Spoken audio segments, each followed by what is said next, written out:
Hey everybody, welcome back.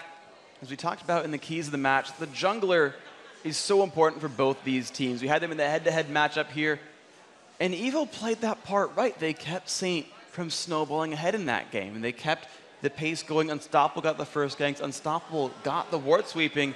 He definitely pulled his weight this match, and you know, that was what we were worried about in the beginning, but they made it happen completely.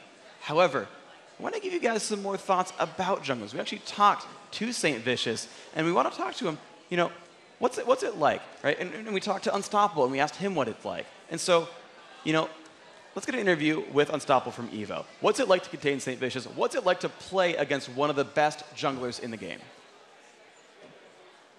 A jungler is really important to a team overall. They're the jack of all trades. He's the playmaker. He's like the unseen variable. You kind of set the pace for the game. In my opinion, the jungler is the shot caller. They're the ones who need to create action in the early game and then initiate fights late in the game. The other roles somewhat are more popular because people just like killing things and stuff. Like, if anybody's going to die, it's usually going to be because the jungler came up and did something. I'm killing neutral creeps, passing buffs over to the correct people. They can be a mage, they can be a tank, they can be an assassin. Ganking, counter ganking. But the real important role for a jungler is to be everywhere and make plays. I'm the unseen variable. I try to like swing the tides of the lanes. His role is to make everyone on that team phenomenal and awesome. The team will usually blame you for anything that goes wrong. Most of the time, for the first 15 minutes or so, the jungler's making all the calls. You have to be very vocal, I think. If the jungler's having a bad game, it makes it much more difficult to get ahead early, but the rest of the teammates are going to be able to help that jungler out. Usually it's indirect abuse, as in they say like, oh, I'm being camped by the enemy jungler. You better be doing something useful with your time. The best type of jungler is one that can think inside, you know, the opponent's head. You have to be really adaptive because you have to know where the other jungler is on the other team. You just have to keep your chin high and hope for the best and just keep playing better and improving until you really are the best. All right, guys, we just saw some pro insight from a lot of those top junglers in the game, what they think it takes to be a top jungler.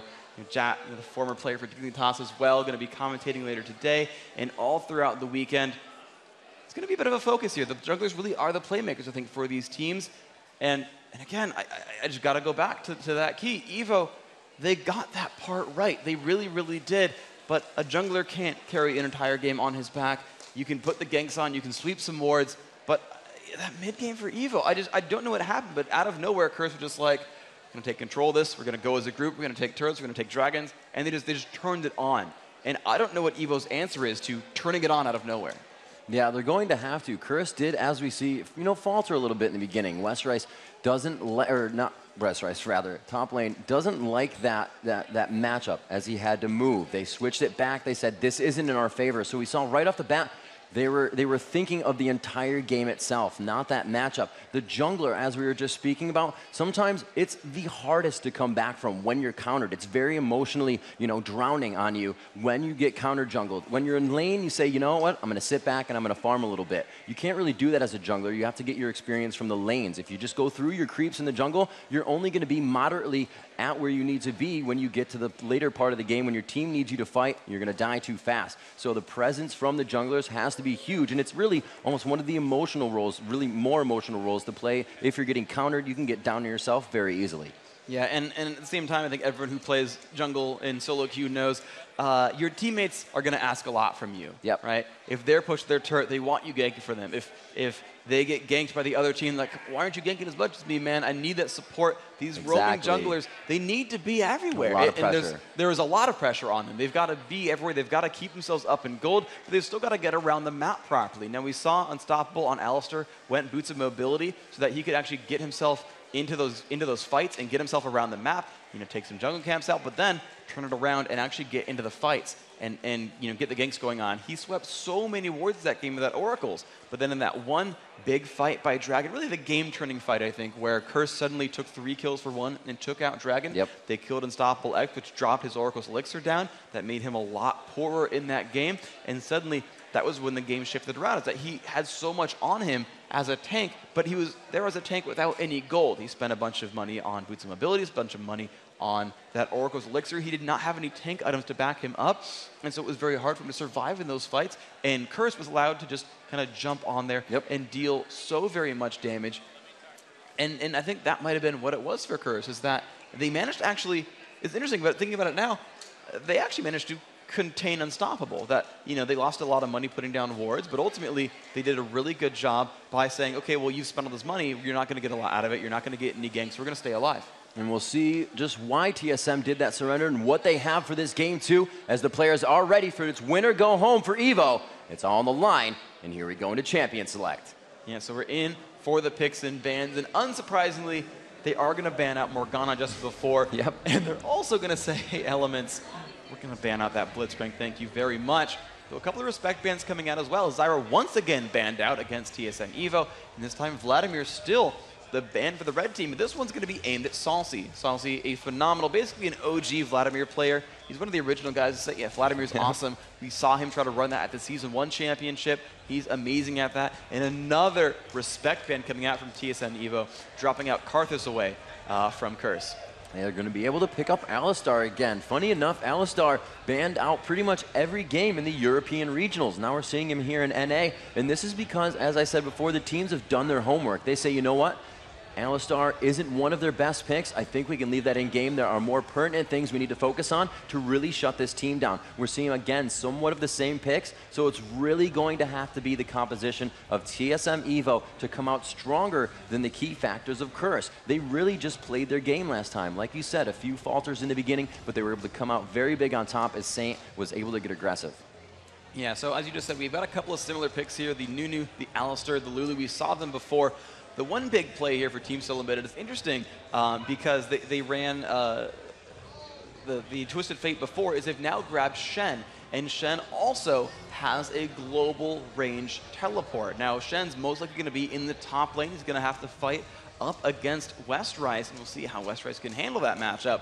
But Shen's going to be able to kind of push, sustain in lane, be tanky, and then show up to a fight out of nowhere. His ultimate, Stand United, like I said, has global range, can hit any teammate on the map. It gives him a shield, a very big shield. It's going to keep you alive for a while, and then he's going to appear 3 seconds later. And so if you try to jump in for a fight, Shen appears, suddenly it's a 4v3 instead of a 3v3, plus a shield on top of that. It's going to be scary. Yeah, and actually a sweet pick on Cassiopeia, a huge reinitiator. Usually you see the fight going in with an unstoppable force from Malphite. You know, Alistar running in there, but Cassiopeia is a reinitiation champion unless you have that bushwhack. Being able to sit in the brush with your entire team and just scream out Cassiopeia's ultimate, stunning the entire opposing team. An awesome pick there, and it just helps their poke comp. And we see Orianna being picked up, played by Ocelot a lot in the European regionals, a very formidable AP mid carry coming into this tournament, and a Nautilus in the jungle. He's going to have a lot of presence. A slower jungler can clear the jungle fast, but once he's in lane, you definitely need to get out because he will make big plays happen.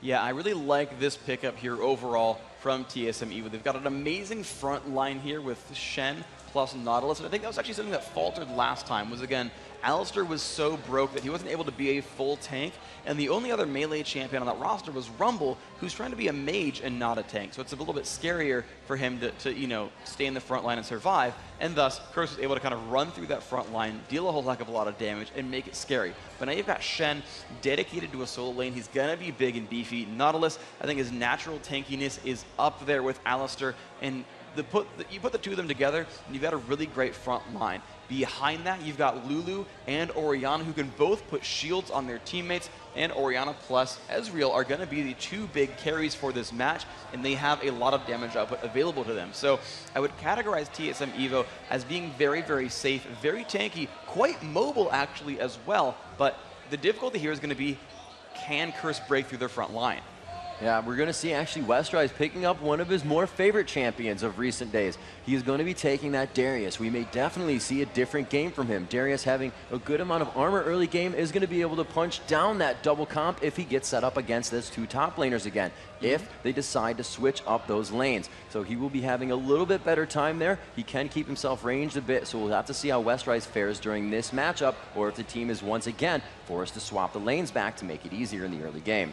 Yeah, and the difficulty as well overall for Darius is that execute, the way it works. If it deals true damage, so you don't have to worry about, you know, mitigation and, right, and armor and magic resist so much, but The difficulty here is a shield can block the damage. And now Darius' ultimate, right, deals significant true damage to a single target.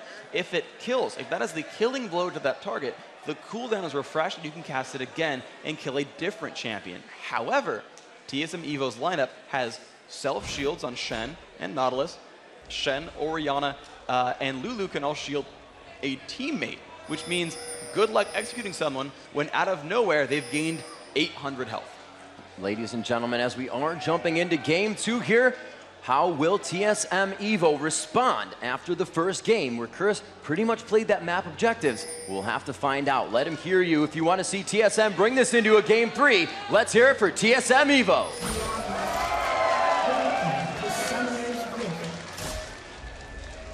And on the flip side, if you want to see Curse close it out for a 2-0, let me hear you guys cheer in the audience for Curse.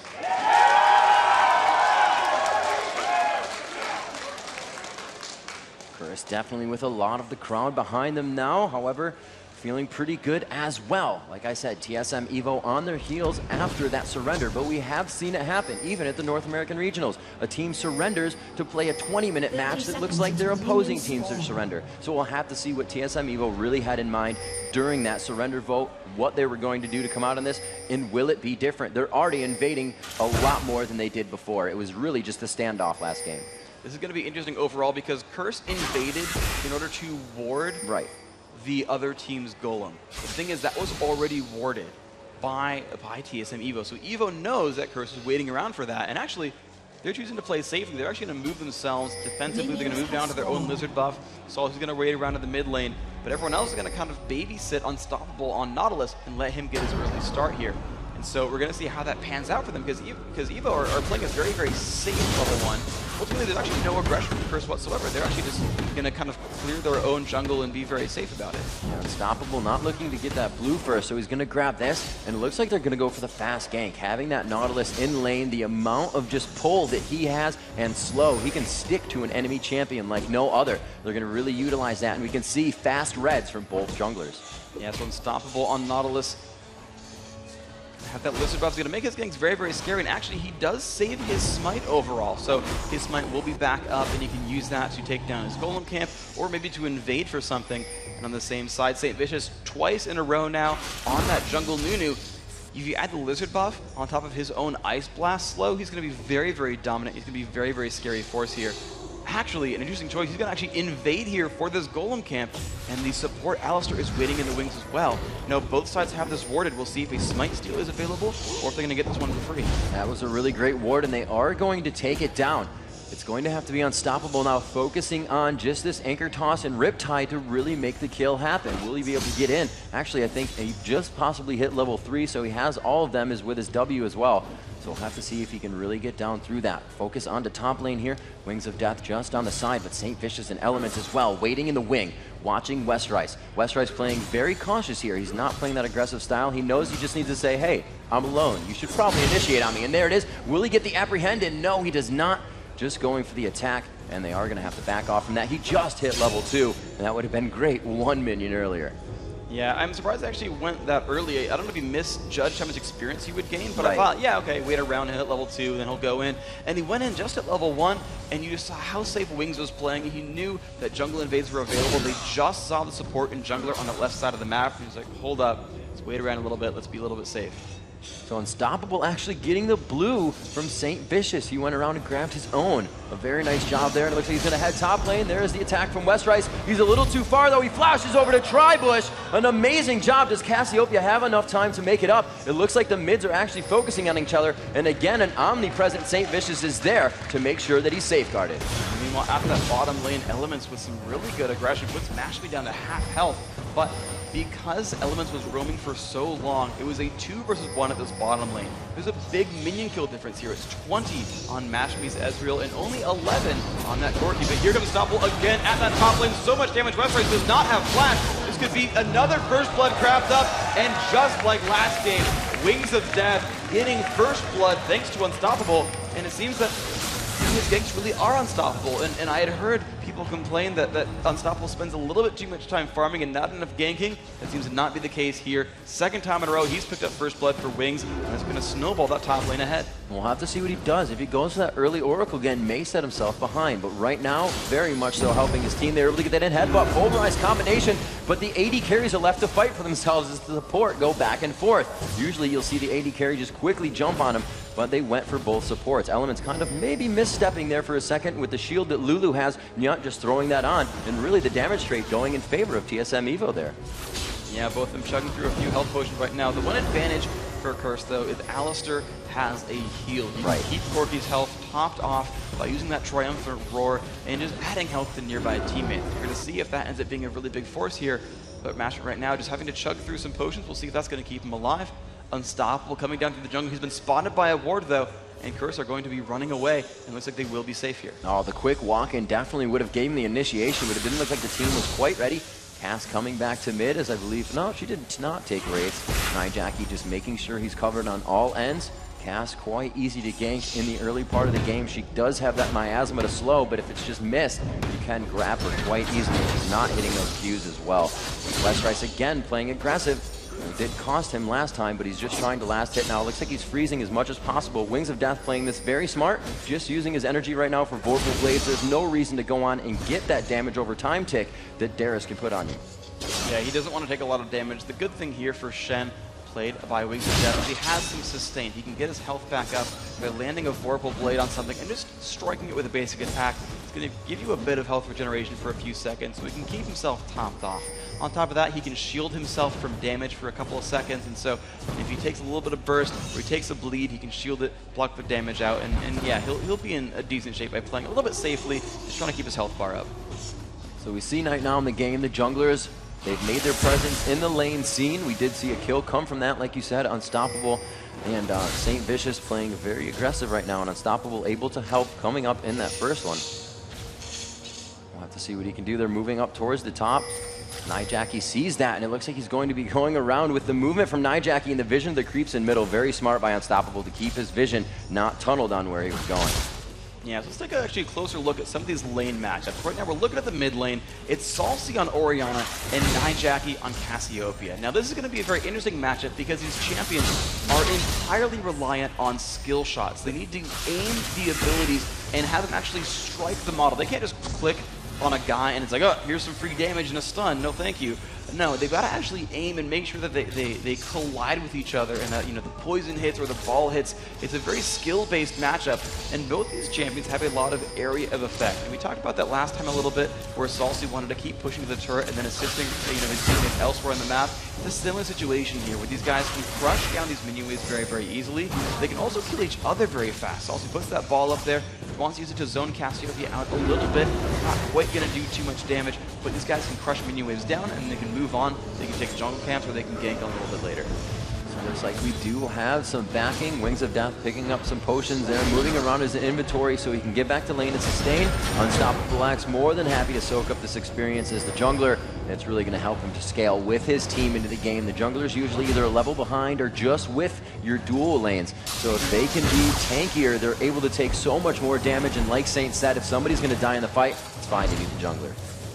Yeah, unless the guy has an Oracle. Right now, I don't believe either side has that just... No, actually, Saint does. Saint has an Oracles. So, you know, this is the one case where TSM Evo would love to just trade kills and take away the Oracles from St. Vicious. That would be awesome for them. But, you know, unlike last game where it was Unstoppable going through and sweeping wards and kind of blinding the other team, it's actually St. Vicious this time is going to play that role. And we'll see if he can make gigs happen as a result. So here's something that Wings of Death can really just do in his lane. Darius obviously not dealing any ability power damage. You see him going for the quick chain vest after he got the Heart of Gold gold generation item. So he's going to be able to sustain in lane if he's missing creeps. That gold generation item is going to help him out a little bit, but we've just seen him using that shield, Vorpal Blade to harass, quick basic attacks to get his CS down, and he's actually doing quite well. 53 over Darius's 48. Westrice was killed in lane, so it set him back a little bit, and we can see that he is playing a little less aggressive now, not showing himself as much until, bam, he can pick up that CS. Yeah, but ultimately, I actually, in the end, don't like Westrice's pick here. Now, I thought it was going to make a lot of sense in Champion Select. Darius is a great lane against Shen overall. Can easily deal a lot of damage and actually kind of overpower the natural sustain that Shen has. The problem is, Shen's late game is great. He's got so much support, so much tankiness. Shen is just a phenomenal, phenomenal late game champion overall. But you pick Darius in order to win your lane. Well, Westrice, thanks to Unstoppable X's help, Westrice is not going to win that lane. He's behind Shen, and he will continue to do so ultimately, unless there's some support either from the jungler or from his mid lane. Is that Curse is not having a great time at this top lane, and so Curse, they need to get their advantage somewhere else. Someone else needs to step up and really push a lead, because they're down 1,000 gold, and that advantage is not going to shrink on its own. And a quick boots of mobility going out to Nautilus. As you were saying about that Shen, the Frozen Heart build, that area of effect attack speed slow is going to be huge, especially with Nunu on the other team. You can see him backing there. He's not too worried about what's going to happen. They know they can't kill Unstoppable X right now. It probably won't happen. No mana there. They were just making sure that nothing went wrong, and he kind of acted as a ward up top for Westrice at the time. Westrice is going to actually look like he may be backing or waiting for his lane to push, as he knows he can't continue to be aggressive. Yeah, he doesn't want to get ganked up there. He's got zero map vision whatsoever. You saw that Saint tried to wait in the brush for a second to see if a gank would happen. It didn't, so he backed off, went back to base, no big deal. But you're seeing these lanes, they're actually staying pretty equal here. Let's check, we're looking at, the jungler coming through here. Unstoppable finally has his own Oracle. He wants to assist this bottom lane right here. Now, of course, Curse won't play aggressively here. They know Unstoppable's waiting in the wings. But if you can sneak in, I don't know, that might just work. He's just blindly walking to the brush, not care too much. And Saint is actually going to follow suit and just show up in this lane. So suddenly it's a 3 versus 3 at the bottom here. No, I really like what Unstoppable's doing. He's saying, yeah, you see me, but I'm going to be able to take out your wards. Go ahead, put down more. It's good money to waste, good money for me. Westrice, his damage trait not going in his favor. He's stopping all the damage here. Saint's not even up there to help him right now. Maybe he's trying to draw him into the turret. They are both over level 6, so they have their ultimates. That's when you get that ability. You can see Saint is actually heading top. He's blood-boiled Cassiopeia on the way, so Nijaki gets a little bit of attack and movement speed. And we'll have to see how these lanes fare right now. It's 91 to 100 for the AD carries. They're both doing quite well. And actually, not even hitting up the same build yet. Westrice taking the Ignite ticks down as they get very close. Taunton, one more Vorpal Blade, and it is going to be Wings of Death playing that one very smart, knowing how much damage he could take, and Westrice kind of sat himself in front of the turret. He had less room to run in turret range, and Wings of Death said, if I'm only going to take 2 for this, I'm getting myself some gold.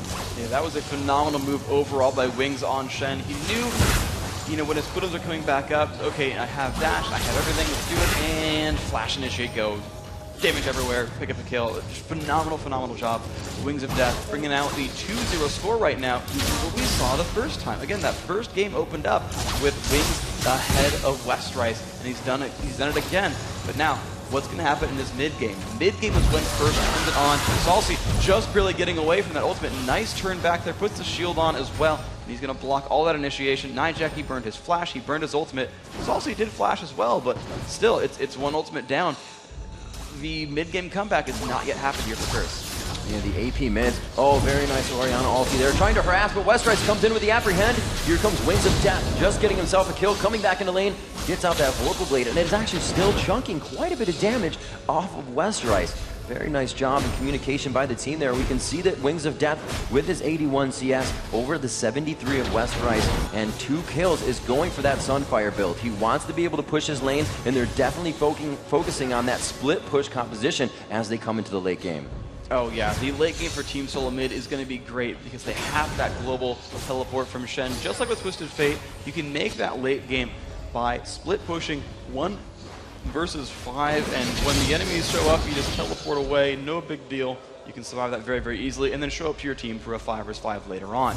You can get some free turret kills that way, you get a lot of golden experience that way. Expect to see Wings of Death off by himself on one lane, but the rest of his team is off by themselves on the other side of the map. That's going to be a very key strategy here for EVO, and if Curse can stop that, well, they're going to need to stop it ultimately. That they're not going to be good, not going to be in good shape if they can't stop these pushes.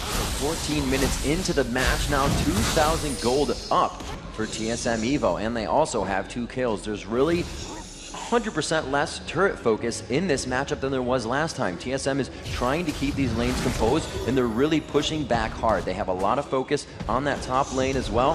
Very nice job with the first blood there, and they're continuing to pressure that lane. They do not want Westrice to come back. Darius can still scale in the late game. This is not over for Westrice, but we have to look that he is forced to apply 2 Doran's Blades to Wings of Death, Giant's Belt, and that armor, as well as the gold generation item. And he has the Ninja Tabi to mitigate that damage as well. So like I said, that 1 factor of damage, the armor, can quickly be mitigated, and you see Wings of Death hardly taking any.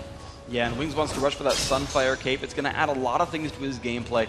Number one is that Sunfire Cape just passively damages everything around him. Every second they take 40 damage, and so if he sits in a minion wave like he's doing right there, they'll just burn down, and he can push down to the turret. And again, we just talked about how Wings on Shen wants to split push. He wants to be on his own, crushing minion waves and taking out turrets. If he can take out minions faster, he can take out turrets faster, and it's a great advantage for him. Additionally, having health and armor just makes him fight better, and the way that these battles are going on between him and Westrice on Darius is they're long-term battles, so, you know, he does not want to die to those. And there it is, Curse gaining the first dragon of the game up at 21-23 will be your next dragon, but there is the objective control. They may be behind a little bit of gold, but they just made up 1,000. So if they can do that again in 6 minutes, they're going to be able to really put themselves back into this game. The items really in favor, however, of TSM Evo. You have that Glass Cannon Orianna coming out, the quickly needlessly large rod. And we also have the Blasting Wand on Cassiopeia. Cassiopeia able to output a lot more damage faster, so she can still contest in that fight as Orianna waits for her cooldowns. Cassiopeia is on that 0.5 second double Fang cooldown if her opponent is poisoned. That AP mid lane, again, probably not going to fight each other too much as they just expend their flashes to get out of the fight, because both know they can do some huge damage. And here comes Ignition at the top lane. St. Vicious waiting around, will land the Ice Blast. Wings so incredibly slowed, has to pop his ultimate to try to teleport out, and he will make it, but he's been ignited and he's bleeding. And it looks like he will just survive barely. And Unstoppable now stuck. Ohena 1 versus 2 at this top lane turret. Looks like he will survive it overall and pick up these minion kills. Wings barely making the escape there. Great timing on that ultimate to teleport out and not take too much damage. Yeah, it was a great idea by him. Obviously, the 4 skill set of both champions on him went into play. He's like, can they stun me? I'm out of here. Stand united, and he went right to Nautilus on Unstoppable X, or Unstoppable X on Nautilus. So we just cresting that 15-minute mark on the game. We can see that these builds don't have a lot of defense for any of the attack damage carries or AP carries. They're really going for strength right now. They know they have that tanky front line on both sides. They have that Nunu to come out. They have that Alistar, as well as the Nautilus and Shen on the opposing team. So a lot of the carries are focusing on so much damage and saying, hey, you know what? We'll get a sustained late game. We'll get our Guardian Angel late game if we even want one, if we even need one. So right now the builds are really just going in the favor of damage, and the tanky front lines are trying to build themselves up. Elements with the headbutt out, the pulverize. Can they still get the anchor toss? It's well within range, and it just dodges over the left shoulder of Elements as we see that presence from Unstoppable X down in bottom. And the top lane, though, again, a fight happening here. Now, no kill had happened last time, so I feel like Wings of Death is still just stronger than Westrice, and you're seeing that here. Westrice dropped to about 2/3 health, and he's just taking a lot of damage overall. Just, you know, kind of chilling his bottom lane, and they've still kept this bottom lane very close. It's a 14 minion kill difference with 165 on Ezreal, looking for an early Bloodthirster possibly. And meanwhile, you've got that Corki who's going for the early Trinity Force. We saw that last time where Top went for Trinity Force, and he just got so far ahead in that game. But this time, he's not winning his lane very hard. He doesn't have those 2 early turret kills, doesn't have the gigantic minion kill advantage.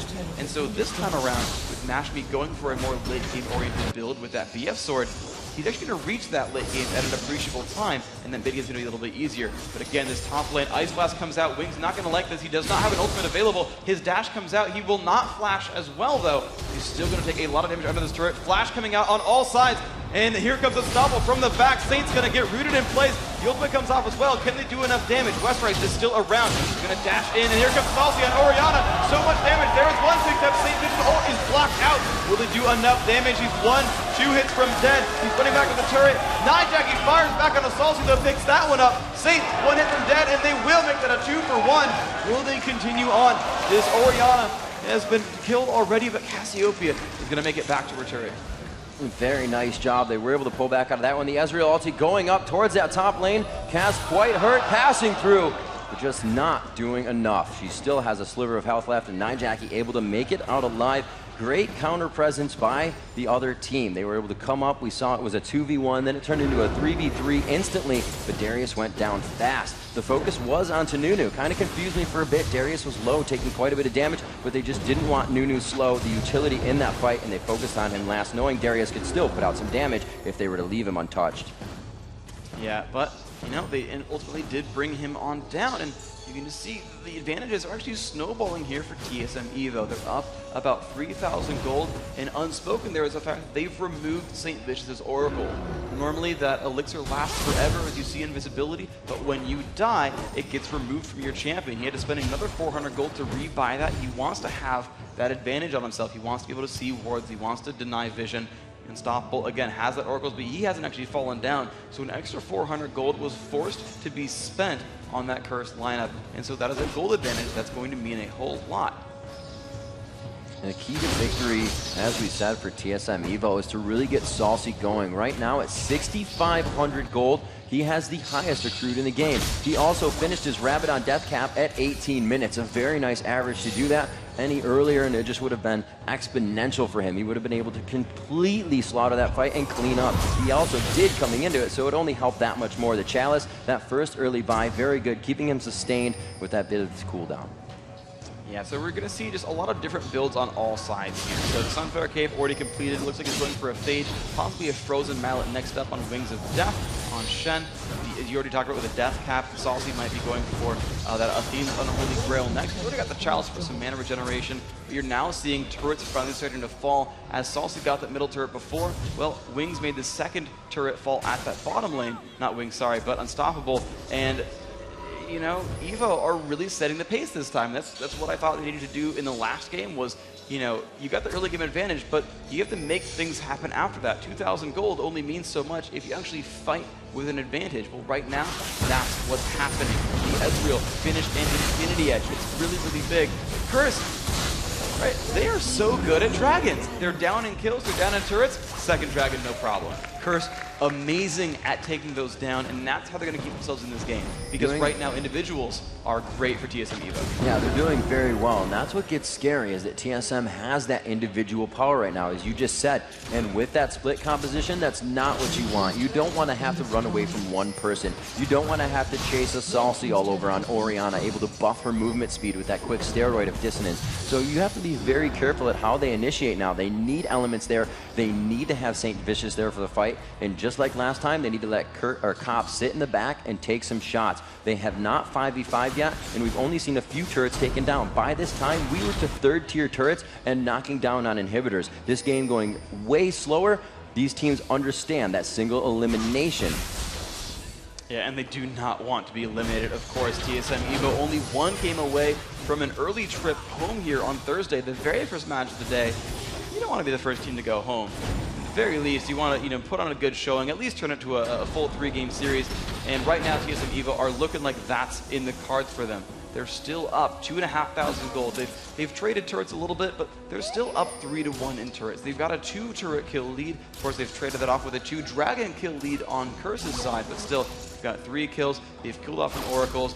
Poor Westrice, 0-3 on Darius. He is not liking life right now. We're going to see what's going to happen in this mid-game now. Mid-game was when Curse turned it around. Right now, Evo are good at, they're really not getting themselves into these sort of smaller engagements, the kinds of fights that Curse used to put themselves in the advantage.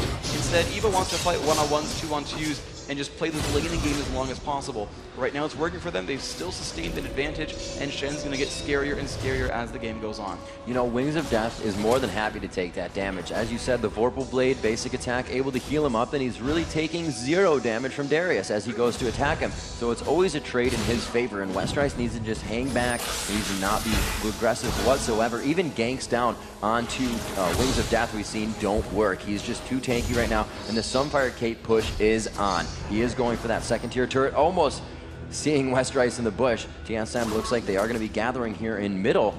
We're coming around the 24th minute of this matchup. 2 dragons have already been taken by Curse, and now they need to be vigilant of their jungle. Well, they found St. Vicious there in the jungle. He's taking a bit of damage, but he's going to make it out okay. He's got the Oracles again, a very important choice to focus him down. difficulty with that, though, he's now finished his Aegis of Legion. So Nunu is going to be nice and tanky. He's going to supply a tanky aura to his team as well. Aegis, when you've got it on your champion, it grants armor and magic resist and a bit of attack damage to all of your nearby friendly champions. So Nunu, it's kind of like a, you're done if you do, you're done if you don't, because he's tanky himself, but everyone else on that team is going to benefit from that aura as long as he's alive. So, what do you do about that? That Nunu's going to slow you down, he's going to do a bit of damage, he's going to buff up his carry, and the rest of his team is tanky. It's a great choice overall for Saint Vicious to be tanky and tanky and tanky and force his team into that role as well. Westrice getting picked off here, but here comes Saint Vicious for the health. He can Blood Boil Westrice for the speed. Oh, he flashes over the wall before he gets hit by Depth Charge. Absolute Zero gets almost a full channel there. He is forced to click that off early, and now it looks like the counter is on. Saint Vicious gets locked up. The passive of Nautilus will lock you down for a few seconds. The turnaround, the Orianna ulti to disengage the fight, and it has been re-engaged by Curse. The 4v3 situation. Headbutt pulverizes in, the focus on Wings of Death, and now Unstoppable. They drop him down quite quick, and the chase is on. Mashmi and both Nya also make their way to the top, stand united onto Saucy, and this is going to somewhat thwart the fight. Good pressure from both teams. They are able to pick one up for Curse. Wow, nice job by Curse, turning that fight to their favor.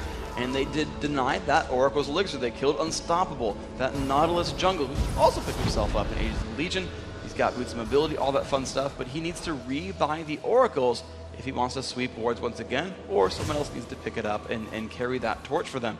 But this is what we were talking about. Curse can turn on that mid game, and it's now 2-4. The Dragon's coming up before too terribly long, and they're going to want to force a fight there. Their ability to fight has been good every single time. They've had the positioning, they've had the mechanics overall, they've had the coordination. And when you're a more senior team, when you're a team whose roster has been secure for longer, coordination was one of those big bullet points there for Curse, and it's happening right now. All five were on the same page, and they got that fight. They basically outnumbered Evo, and that's what it took them to win that fight.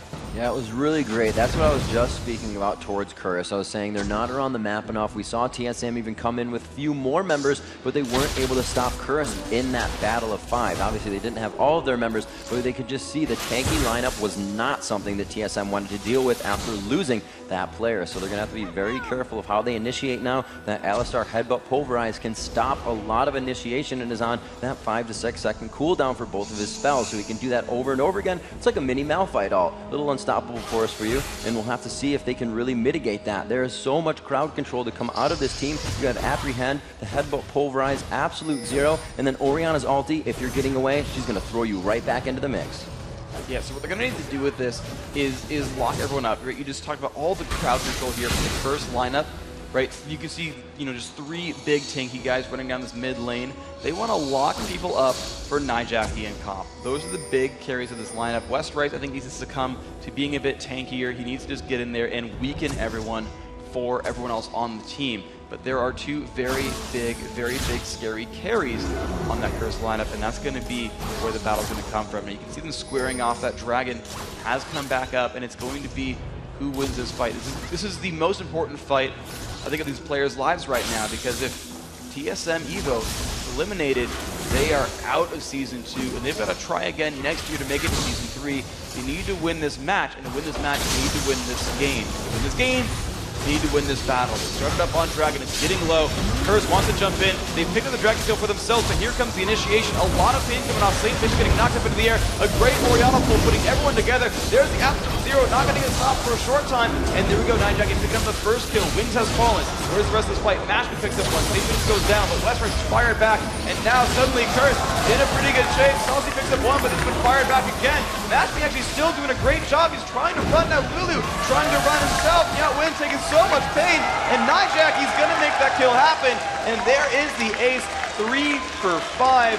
Curse again winning these mid-game team fights. And it just goes to show you what they're trying to do with their front line. Get your guys tanky. He saw Orianna go for that Rabadons early. They said Cass is good with the Rabadons, but Nijaki is more than happy to be tanky. He wanted the Rylas. That's going to help his team initiate. We saw how much that TSM started to spread out from that fight, but Cassiopeia, with those double buffs, was able to just keep everybody in there where they needed it, and they were able to turn it back around with all of the crowd control that they bring. I was just speaking to that. The Orianna ulti, however, I said wasn't enough to keep him back in the mix. There just wasn't enough damage. I think Don't Mash Me flashing in to get that kill on Nunu put himself in a position to be focused by the rest of Curse. Darius was actually going very low. He could have taken that first. Nunu, not as much of a threat, but was the first go down from the AD carry, and he had to force himself to get that kill. Curse just played it very soundly, very mechanically, and they said, we're in the middle of this bunch. Let's look around us and see where the danger is, because they're spreading out. Very well played by Curse in that Dragon fight. It is tied at 7-7,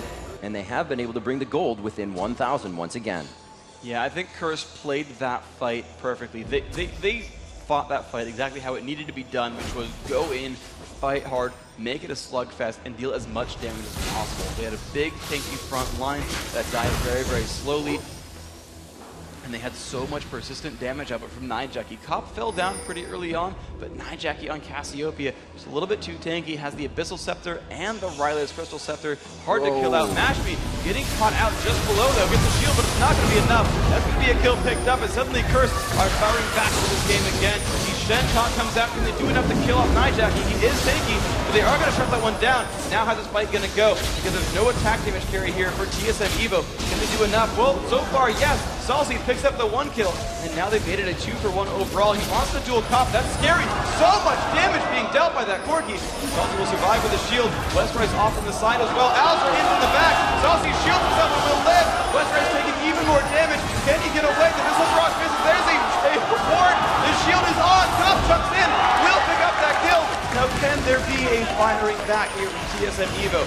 It's 2 dead on each side. They found Westrice again. A lot of damage being dealt here. He's going to have to flash away. He will not deal any more damage. He's traded 2 on each side. And TSM Evo still wanting to push because all of Curse is so low on health that they will say, yes, this turret, that's going to be ours. Thank you very much. That was a huge thing. And, you know, a big focus of that fight was when they're chasing Salsi. You have to consider how much you're putting towards that kill. They lost their AD carry, and Alistar was also following that as well. And a few other kills were able to be picked up. So it's not that the communication wasn't going well there. They just kind of got tunnel vision on that 1 kill. A very low health Orianna is chaseable, and they got that kill out. It was good for Comp, getting himself back into this one. 277 CS, again, the highest, almost the highest in the game. Actually, it's going to be Salsi on Orianna, who's been able to do that for himself, keeping himself very buffed up throughout this entire game. The Oracles on Elements as they clear, and Freak, these teams really bringing out the keys that they need to. Curse following up on those dragons, continuously going into the fights, kind of switched around in that last one, but they were able to come out. But they do still have Orianna, that key for TSM Evo. They got to get behind Salsi, and they got to start making those plays surrounding the damage he can output right now. Don't Mash Me with the Infinity Edge is going to be very nice as well, but with that Infinity Edge, he's going to have to get himself in the fray. There's one big thing that TSM Evo needs to do. They need to fight longer engagements. Yes. They need to fight battles that take more than 15 seconds. But we saw right there, they lost their attack damage carry at the very start. But Salsi got like 7 shields off that battle. Shen was able to tank for a long time. Nautilus could tank for a long time. They were able to make the fight last for a while because they can shield, shield, shield, shield, shield. They can block so much damage every time those cooldowns are back. The longer you fight, the more those cooldowns you get. The longer you make that fight happen, the better off you are when you're TSM Evo. They need to make these fights last longer. They need to not lose Don't Mash Me at the start. And then to make those fights last upwards of 20 to 30 seconds. If they can do that, you wouldn't even see a single death in the catastrophe. Here we go once again for Baron. It's really the focus on Wings of Death. He's pushing that bottom lane, and they feel comfortable to take the Baron, but Stand United is up. No, it's going to be an uncontested Baron in a 5v4.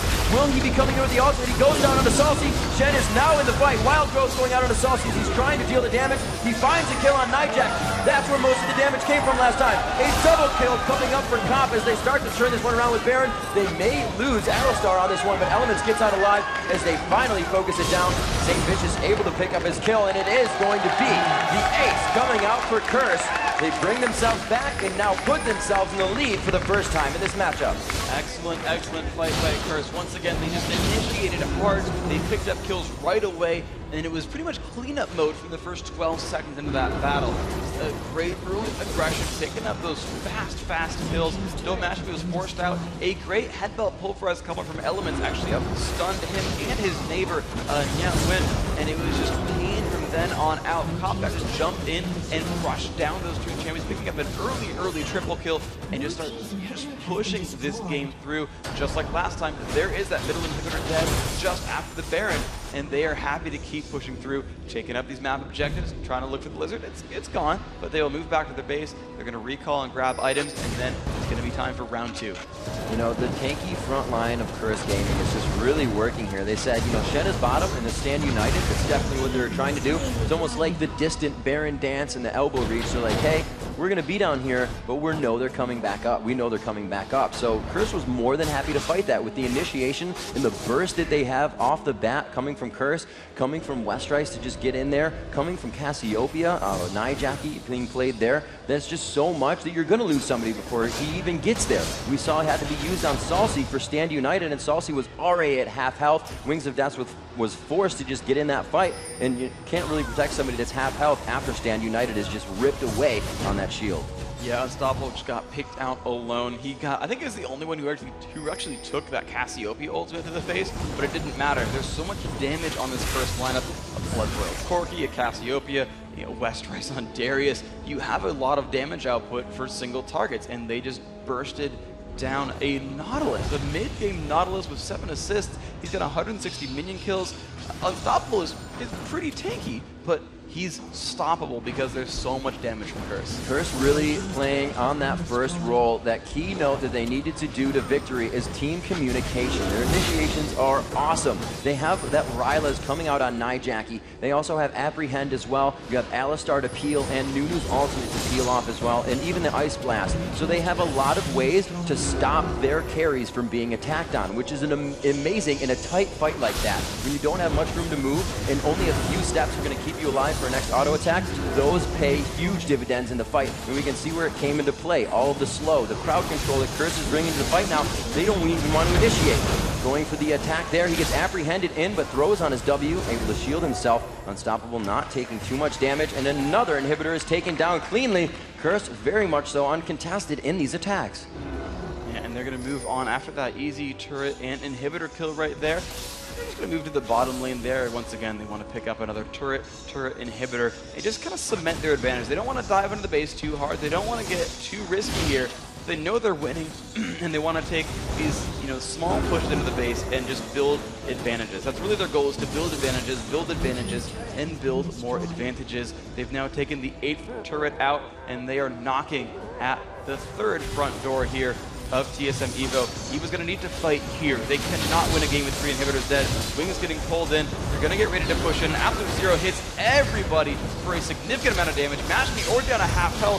Can they do enough here? Westrice has initiated. Wings is there. A lot of pain going off on all sides. He's going to go in on Mashpee, who will be forced away. Westrice still alive. Nijaki picks off Salsi with the first kill of the fight happening. And here comes the comeback fights. Can they do enough damage? Wings still up in the front.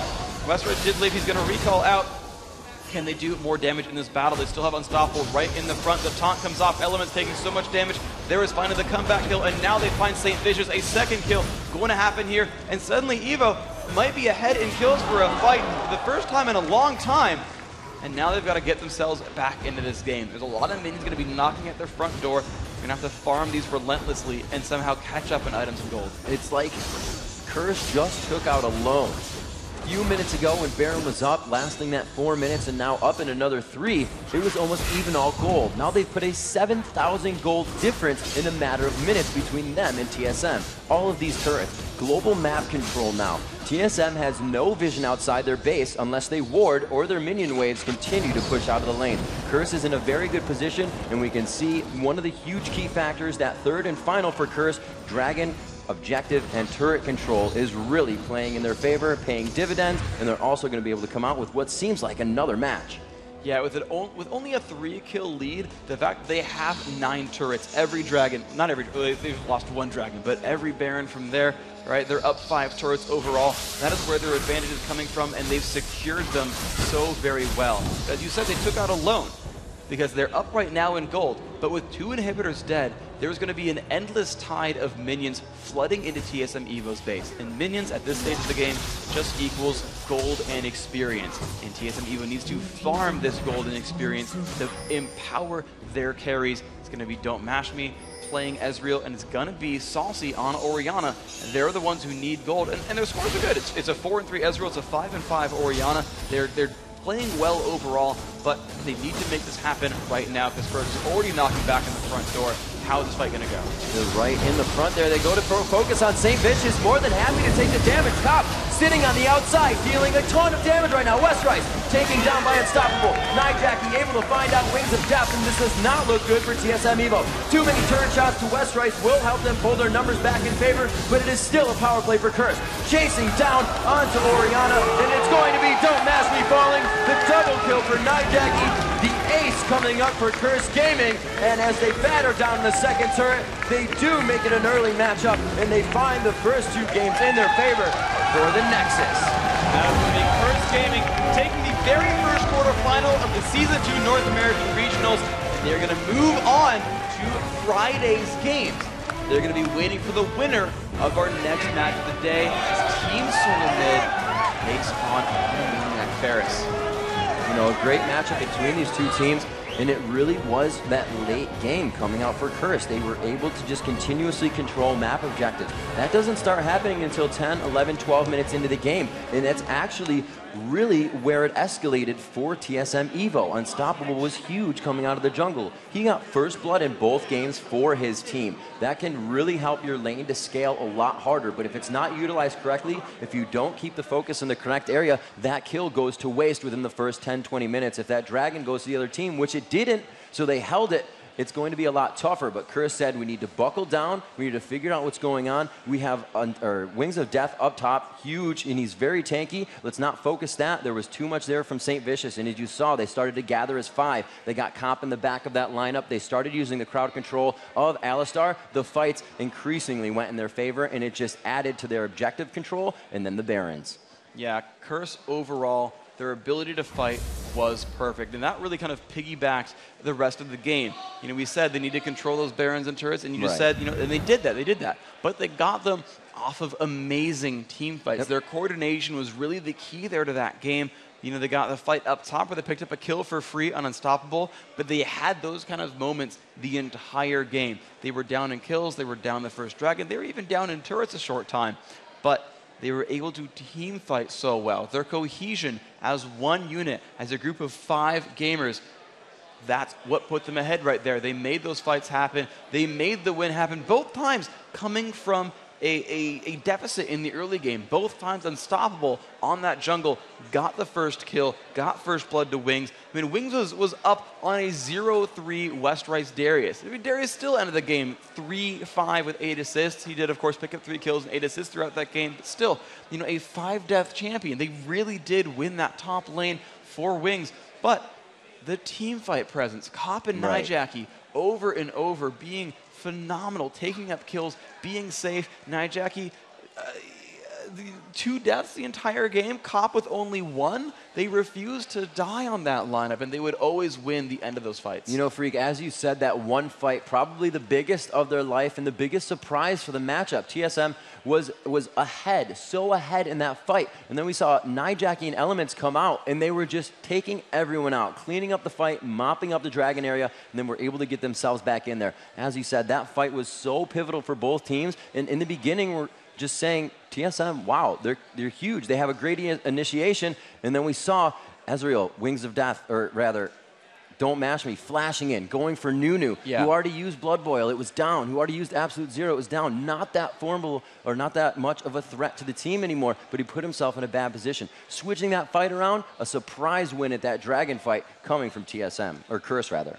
Yeah, Curse really deserving of that 2-0 victory. We saw games like this at the European Regional as well, where the teams were neck and neck throughout the early game, throughout the mid game, but it was a team with the experience, the team who knew how to pull games from the gutter or, you know, break ties in these neck and neck battles, the tug of war back and forth, trying to get kills, trying to get experience and gold and turrets and objectives. But Curse, It's their wealth of experience. Yeah. They've played together for long enough that they know how to win as a team. They know how to manipulate Summoner's Rift. They know how to manipulate their opponents. They could catch kills out of nothing. All 5 showing up at the top lane to pick up Unstoppable. Just turning around fights every single time. Once it got past that 15-minute mark, they refused to give up any team fights. They stuttered once at the bottom lane near the end there. They lost a fight 1-2, but losing a fight by only 1 kill when you've already got 2 inhibitors down, it's not the end of the world. They came back strong. Their ability to fight was absolutely great. St. Vicious jumping in the front, initiating absolute zero, just locking everything up. Elements on Alistar would always, always, always go for that stun, and he would always lock up Ezreal. Don't Mash Me was not able to fight well in these battles. Salsi tried his best. He put out a great performance overall. Top minion kills that entire game, had a great lane overall. True, I think MVP for that TSM Evo lineup, but the supporting cast wasn't there because Elements took it away from them. He just stunned up Mash Me. Shen, he's a great frontline champion, had a great laning game, had a lot of shields there, but he's not a big damage force, right? He's got a Sunfire Cape, and that's nice, but that only does a lot of damage if the fights last long enough. And EVO were not able to make fights last long enough. They were dying in 5 seconds, and then it didn't matter anymore. And as we take a look how this affects the brackets freak, we do see single elimination tournament. We see that TSM is in that first seed on top, one of the most notable teams in this tournament. That against MME Ferris, we'll have that later. The Curse matchup just going down. We can see how that plays out between TSM and MME Ferris coming into that matchup. Obviously, TSM the favorite. If they are to meet, it's going to be a huge head-to-head. That 3-6. Dignitas and Dynamic also going to be an amazing matchup, and it's not going to stop there with CLG versus Team Legion as well. Yeah, so the top half of the bracket you saw there, that's going to happen today. We've got another best of 3 coming up in this quarter-final matchups here at the North American Regionals. And, of course, tomorrow is going to be the other 2 quarterfinals. They're going to be phenomenal games everywhere. It's going to be an action-packed weekend. You want to get every one of these games into your eyeballs and into your ears. You want to see these games. You really do. You know what, guys? We're going to go right back onto the stage with Rachel. It's been an amazing matchup, and we'll see you in just a few. I'm going to toss it over to Rachel to talk with one of the players about the game. Beep boop. Nice job, guys. I got to say, incredible games. You really seem to have the fact that you wanted to win right in the stamped on there. So, how you feeling, man? I feel great. I mean, to be honest, I got carried by my team for once. I pressed W on Nunu and Cop manned up. He's come a long way. Cop, you had an incredible performance as Corki. You've been practicing, obviously? I play Corki a little bit. It's just a little bit. Just a little bit. So, guys, what did we miss in the game? What do you want us to make note of that we might not have seen ourselves? Counter-warding, sure. Honestly, I think everything was laid out there, and I think we put on a good show, and I'm really glad that our team came together and we won. And what does it mean to you guys to know that you're going into the Championship Series, man? The Championship Series. You are an official Riot-sponsored team. You are going in there and well, maybe going to make it tomorrow? Don't jump it, yeah. Where's Wood? Quick knock on it. This thing. Yeah, I mean, if we do, I mean, that's like our whole future right there. I mean, that's like every single thing we've worked for up until now is here. So I think we're putting it all on the line. I think we're committed. We're playing together like so perfectly, and I love these guys, and I couldn't ask for a better team. You guys. One TSM down, on to the next one. Well, we'll see if they make it into the Season 3 championships. We'll see if they make it all the way to the Season 2 championships in LA. Guys, I'll be rooting for you. Beep boop, nice job. Beep boop. Blur's crank. Good. Good? What are we dancing? We dancing now? We dancing now? Yeah. Is the camera still on us? I don't know. All right, and we can see they're getting the beep boop on, a little bit of Gangnam beep boop, just dancing it out. Everybody having a good time. Chris definitely feeling very good. And we're going to be throwing it to Adam on stage to give you the lowdown of what's coming up here at the North American Regionals at PAX.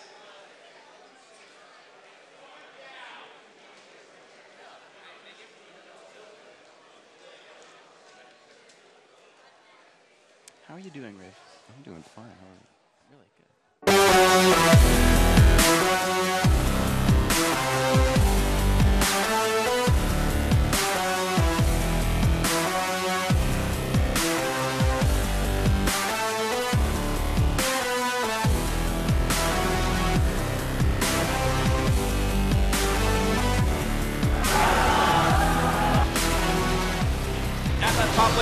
damage. Westrice does not have flash. This could be another.